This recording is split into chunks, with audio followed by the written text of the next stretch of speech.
Interesting day today.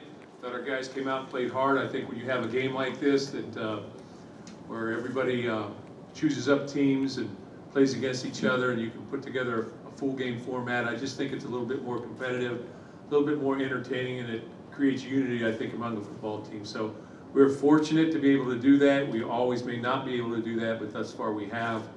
I think it points to our functionality as a football team. You know, you want to be functional regardless of what position you play. By functional, I mean that you've got to be able to go in with, you're the left guard, and even if you're a third team guy, you know what to do and can do it and succeed.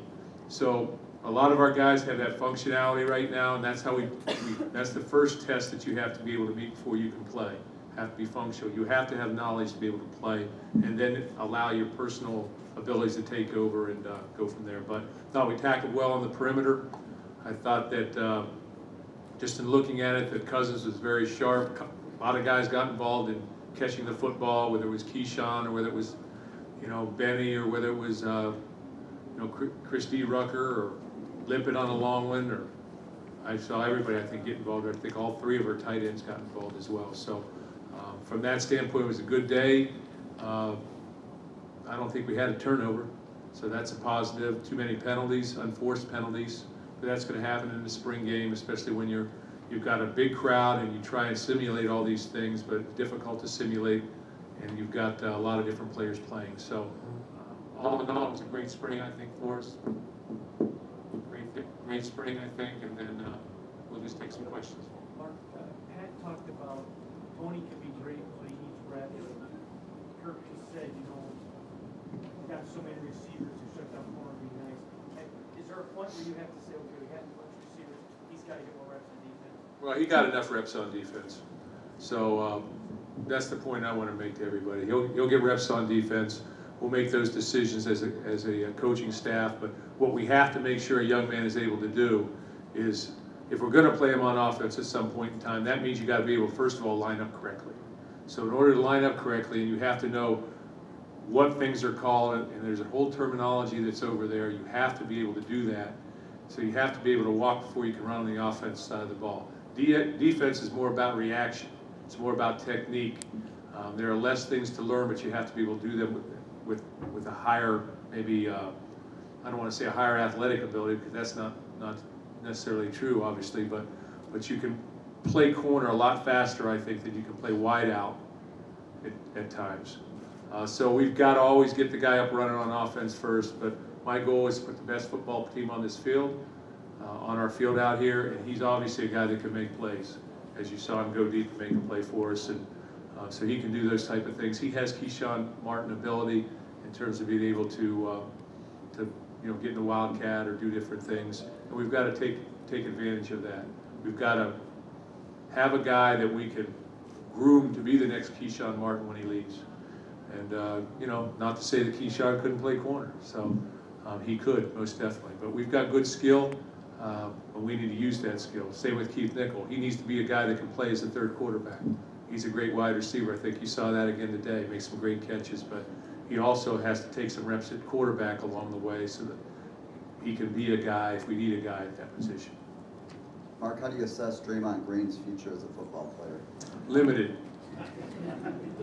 But, he came to me, he wanted to play. I said, hey, you come to practice, one full practice. So he just didn't show up, put the pads on, he got fitted. We had to get him cleared. He came out and went through the whole practice on Thursday, shorts, caught some balls, went through individual. And it was great to see him out there. And then we got him in a couple plays. He just asked that he not be tackled. So it's tough to do out there, but we wanted to play him a couple plays, and I think it's indicative, I think, of the relationship that all of our athletic teams have with each other. It's whether it's a guy going and shooting a foul shot or a three-pointer, maybe a Midnight Magic who's a football player or whatever, but there's a great feel for each other at Michigan State. That's what this is all about. The depth that you guys have at wide receiver and a senior quarterback coming back, how do you balance that out with the success you had in your run game last year when it comes to play calling?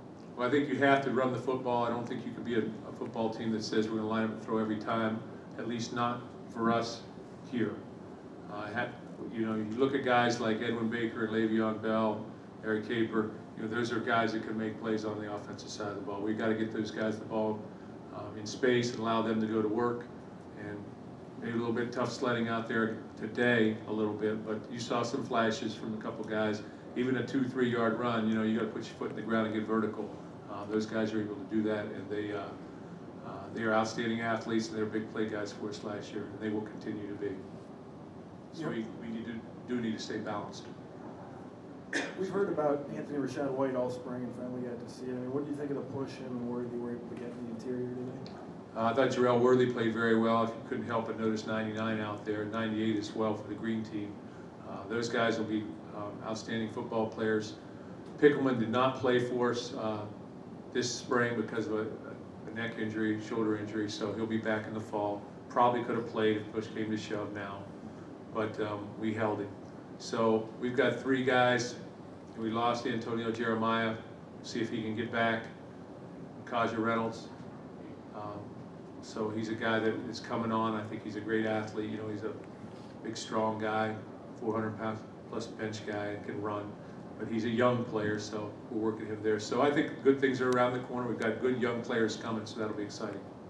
Mark, one of the things that both Chris Norman and Jarrell Worthy talked about even early on in spring ball was that despite the guys you lost on defense, that they thought the defense would play much faster. Have you seen that this spring, and did you see it today out there?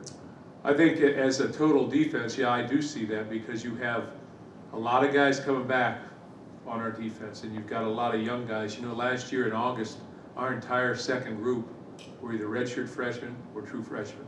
So all those guys are a year older, and they know what they're doing now, and they're playing at a much faster speed. If you look out there in the secondary, Trent Robinson, and it was Isaiah Lewis, and you've got Denard out there, and at our other corner, you got Johnny Adams, who's had a great spring. We lost Jarius Jones, who also had a good spring, but you've got some other guys coming like Curtis Drummond and Mitchell White, and very impressed with Lippett, Mylon Hicks. So we've got some guys with great athletic ability back there that can run and tackle very well, and they've got good ball skills. And we've recruited to that, and they've got size to the position too. So those are positives for us. Coach Deion Sims obviously had a great day today. What is his versatility do to the offense as one of those big targets out there?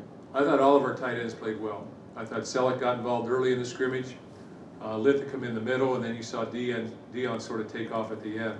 But all those guys have the ability to get loose on you and make a big play. Dion's 270 pounds, and you saw how he runs, so he's a very good player. And so we're looking for great things for him next year. We have time for one more. Anything else? Joseph, is Joseph a chance to come back next year, or is he Jerry Jones? Yeah, I think Jarius will get back. He's already been redshirted, so we'll get him back. But he plays a skilled position, so we'll have to see how he heals. But he, as he said, the last thing he said to me before we went into that surgery, he's a fast healer. So I'll take him for his word. But I think when you evaluate our spring right now, just in closing, it's sort of like I told when we talked to our football team. We've climbed a mountain, we're up on a level, there's another mountain to climb once we got up there. And I think our players understand that, they're grasping that, they're embracing that, and so they're striving to get better every single practice. There's great team chemistry on our football team. I think there's a love for each other on our football team, and I think there's a respect for the past. You saw our former NFL players or current NFL players out there. This place is steeped in tradition, and I think our players understand that. My condolences again go out to the Chadnoys family and to the Masters family, and also to Tony Conti's family, who passed earlier in the month, or more like February. So there's a great history here, a great tradition here, and I think our players understand that. They need to understand that they'll be challenged to play for championships on a yearly basis. And that's our goal. That's where we're going. So thanks. Go Green.